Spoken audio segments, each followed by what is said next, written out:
alaikum. My name is Aman Opsia.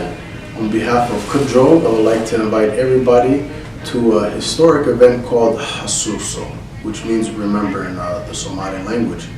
It will be hosted on July 10th, 7 to 9 p.m. at Minnesota History Center, based in St. Paul, Minnesota.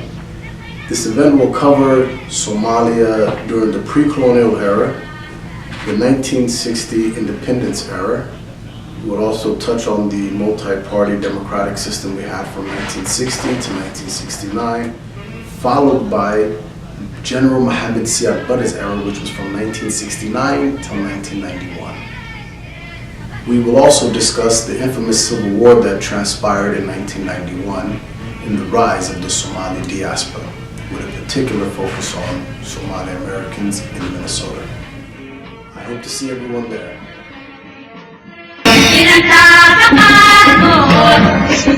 Sana